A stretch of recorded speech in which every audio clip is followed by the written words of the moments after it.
Hello, hello. I am using new recording software today. I'm using Ecamm for the first time, which I am really kind of embarrassed about because I have had the subscription for almost a year. So my 1 year is almost out.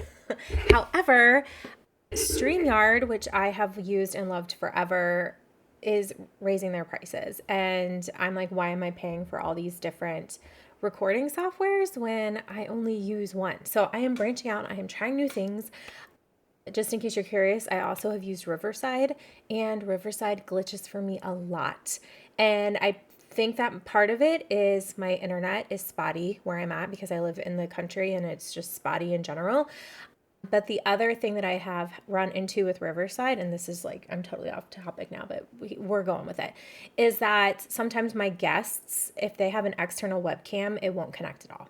So, anyway, I'm assuming that they will figure out their glitches and do things. But for right now, I'm like, I don't have time to be investing in something that I can't count on 100% of the time. So I'm recording this in a different place. So hopefully the sound is really great. The video already looks really crisp and clear. If you're watching this on YouTube, you'll see maybe what I'm talking about. But yeah, so we're doing some new things. We are up leveling and we're using the stuff that we're paying for today, friends. So that's the vibe around here. But I am so excited you're here. I'm Lindsay Dollinger. I am your host of this show and all things building your travel business.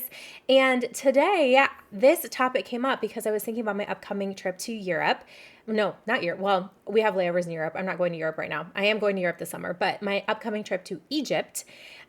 Well, and really for both trips, honestly, because both trips are kind of a group situation. Egypt is definitely a group situation. I am joining a group tour through Go Ahead Tours, who I have traveled with before. I traveled with them to Africa. I traveled with them to Cuba. And then I used to travel with their student division. That's who I chose to do our student tours with. And so anyway, I am very familiar with this group process, and one of the things that I really love to take advantage of when I'm in a group is networking. So we're going to talk today about networking because this is kind of my self-proclaimed secret sauce that I didn't even realize was my secret sauce. For years, I thought my secret sauce was time management and productivity and building systems. And yes, that is definitely a secret sauce of mine. But one of the things that I realized when I was working with clients and when I started getting questions from people is they had the systems in place, they had the processes in place, but their business wasn't necessarily growing. And a missing piece of that was they weren't networking. They weren't getting new people into their world. And so as I'm prepping for these trips, I was like, I'm super excited. One, because Egypt is a total bucket list destination. My second trip this summer is in Europe, and it is my first river cruise. And it's also kind of a group situation because the company that I'm going with is the company that I sell the majority of my river cruises with. And it's a small boat. You eat lunch or dinner with the same, people that are on the ship. It's less than 200 staterooms, even less than that. And it's the same people that you're going on excursions with. So you're going to get to know some of these people pretty well. And I was like, this is going to be prime time for me to meet new people. And so I wanted to kind of share a little bit about how I have used the networking in my business to really grow my business and, to get new people into your realm. So have you ever been on a plane or in a hotel lobby or even waiting in line at Starbucks and thought, like that person looks really interesting, or I really like their shirt, or, I wonder what they do, but you didn't say anything to them? Yes, I know you have because I have as well. But that could be your next dream client or a future collaborator or even a friend who totally gets your entrepreneurial journey and wants to support you and is like your new biz bestie. So today, my hope for you is that we're going to dive into a way of thinking that will change how you travel, but also change how you build your business. And this is how to network like a pro. So this isn't going to be about awkward elevator pitches or handing out stacks of business cards, because that's like so 1990s networking. However, I am still a fan of business cards and I like them. But today is going to be about natural conversations, about being prepared, and about showing up as the amazing businesswoman you are, wherever your travels take you, or heck, even in your own backyard, even in your hometown, because networking can happen anywhere. So let's get into it. So the first thing that I want to just the elephant in the room, networking gets a bad rap, right? People hear the word and immediately think of pushy salespeople and awkward conversations and awkward cocktail hours and spammy DMs. And that's not what we're doing here. And that's not what I'm talking about. When you're traveling, you're surrounded by people in new environments. Like most people are going to be outside of their comfort zone because they're also in a new place or an unfamiliar place. And in that way, they are most likely going to be more relaxed and more curious and more open to conversations, almost like even more aware of their surroundings and aware of people around them. And this is your chance to connect as a human first. So that's the big thing with this is I like to think of networking as relationship building. This is not pitching. This is not, like breathing down people's neck about being your next client, especially if you are in groups and you are a travel agent and you are in a travel group specifically. There are some like unspoken or sometimes even spoken rules that, like for example, on a carnival cruise, you're not allowed to pass out your business cards and you're not allowed to like identify yourself as a travel agent really. So think of things like that too. Like there is definitely an art to this.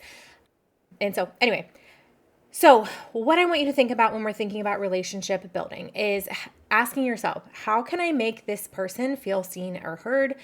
Can I help them in some way? How can I connect with them? Because again, this isn't about selling. This is about showing up and being open to unexpected connections, wherever that takes you. So let's talk about where these magical connections can happen. One, your airport or your bus station, your cruise terminal. These are gold mines. So from the gate areas to the lounges to even the TSA lines, people are waiting around, they're scrolling their phones, they're looking bored. This is prime time to strike up a conversation. Hotel lobbies, coffee bars, standing in line for coffee, right? Whether you're grabbing breakfast, you're waiting for an Uber, this is a great space to meet fellow travelers. Group tours, like I already mentioned, excursions, like I already mentioned, cruises, like I already mentioned. You're already doing something you enjoy. Why not connect with others who most likely are enjoying the same thing because they're doing the same thing that you are doing, right? So connect with them.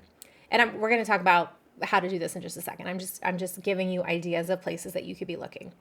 Local co-working spaces or coffee shops. I know that I like to work in different locations when I can. Most of us probably are entrepreneurs who are working out of our homes.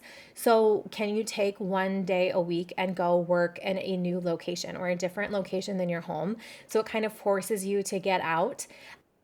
Look for a spot maybe that fellow digital nomads are going to, or other entrepreneurs. If you want to work remotely while you're traveling, great way to do that as well. And then finally, business events. I love these. I love business conferences. I just hosted my own, although it was a smaller scale event. Don't discredit the smaller events. It doesn't have to be something giant. I have made some of my best connections at smaller events. I know I talk a lot about Lou Mangella's Momentum weekend that I go to every year in Orlando. We already bought our tickets. We're going to it again this year. So if you want to join me down there, please do. But if you're attending something professional, don't skip these quote unquote in between moments, those coffee breaks, the elevator rides, the after hours meetups, the, in between time, lunch breaks. These spaces of time can sometimes lead to the best conversations that I have had. So, don't just run straight to your room in between. Kind of force yourself. I know I personally have to force myself. Maybe you don't have to, which kudos to you if you don't have to, but I kind of do have to force myself to mingle a little bit and strike up a conversation. And keep in mind when you're doing that, other people are most likely as intimidated or nervous or scared as you are. So, pat yourself on the back for being the bigger person and striking up a conversation. So now let's talk about what to say. I'm going to give you some easy conversation starters. So because now we know where to network, we have to know what to say to people, right? And you don't need a script, just a little bit of curiosity. And remember, think of something that you would naturally say. I have found that, and this is totally me being really awkward right now, but if I have seen someone at a conference and I'm like, oh my gosh, she's wearing a Disney dress, I need to go talk to her. If I allow myself to start planning what I'm going to say in advance, then I sound weird. Then I sound awkward. I might trip over my words or things like that. So don't overthink this too much. Think of something that comes naturally to you to say. So here's some simple openers, especially if you're traveling. Some of these make more sense if you're traveling. So like, where are you headed? Have you been here before? I love asking this one, especially if it's a place I have never been, because then I like to ask follow-up questions about people's experiences doing different things. Have you ever been on a Carnival cruise before? I was asking people that before we got on our ship, and asking like, well, what's your favorite restaurant here that you've been to, or what's your favorite thing to do? And then, it just allows for natural follow-up. The other time I've asked, have you been here before, is if it's in a place that I have been and I feel kind of an expert in, and I can tell someone kind of looks a little lost or confused about something, especially like in Disney. I'll be like, oh, have you been here before? Have you been in this ride line before? Or if I overhear them talking about something, like I just chime in sometimes if I can give some kind of help or value. And most people are very open to that. Some people give me like weird looks, but whatever. So, have you been here before? I love your XYZ. This is a great opener for me. So I love your bag. I love your dress. I love your suitcase. I love your suit. Where'd you get it? People love sharing those sorts of things, especially if it's something, like I said, if I see someone with a Disney dress, oh my gosh, did you get that on the Disney website? Where did you get it? I'm a huge fan of Little Mermaid, whatever. And then another thing, any restaurant or activity recommendations. So I kind of mentioned that one where you can ask for recommendations for something. But the key here, no matter what you ask, is to be genuinely interested. Ask questions, listen to their answers, and if the opportunity comes up, naturally talk about what you do. Go for it. But keep it short and clear. I'm a travel advisor. I help busy families plan unforgettable Disney and cruise vacations. That's it. No pitch, no pressure. You don't have to go from there. Another thing that I like to do if I'm having a conversation and it's someone that like I feel really connected to, I like what they're saying. They're a huge Disney fan as well. Like one lady was telling me about a trip of hers and she was like, oh, I have a bunch of pictures on my Instagram of our outfits that we wore to the Halloween party at Disney. And I'll say, oh my gosh, what's your Instagram handle? I'll follow you. And then usually we both pull our phones out and we follow each other. That's a really great way to stay connected in a very natural way. So again, no pressure. We're not pitching. We're connecting like we're real humans. Now, I know you're probably wondering then, how can I bring the conversation back to my business? Like what happens if it does lead towards business? So here's how you can keep it natural. Mention what you do, and then you can ask them a related question. So for example, I actually help people book stress-free cruises. Have you ever done a cruise before? And see where that conversation goes. You could also share a free resource if someone's talking or said, oh my gosh, I love booking, Carnival cruises. I usually book it myself. Oh my gosh, awesome. I have a packing checklist I actually give my clients. If that's helpful, I'd be happy to send it to you. And then they're in your email list. But keep it light. If it's not a fit for them, they still might know someone else that it is a perfect fit for. So that's why we don't want to like spam people or word vomit or feel like we're pressuring anyone to suddenly become our client, right? We're just building a relationship.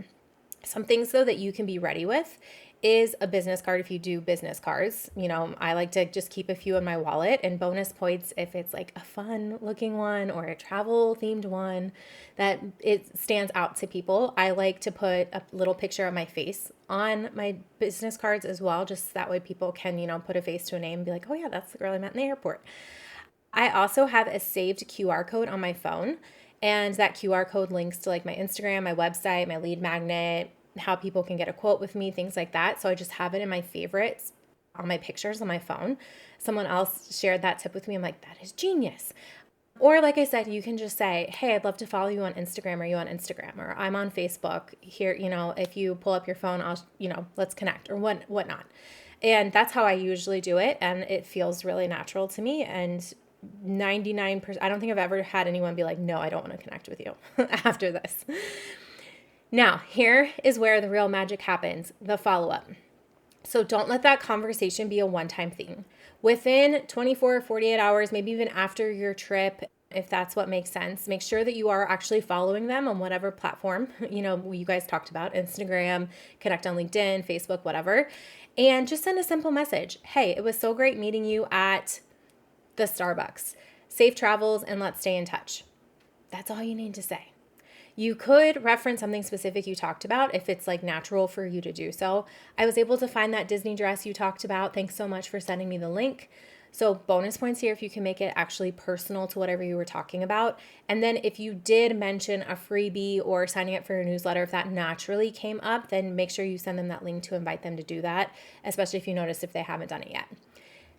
Even if they don't become a client right away, you've just planted a relationship seed that can grow into something amazing. And I have so many amazing relationships. A lot of them now have moved to social media that I have met first in person on travels over the years, and we have stayed in touch. And some of them have even joined my travel agent team.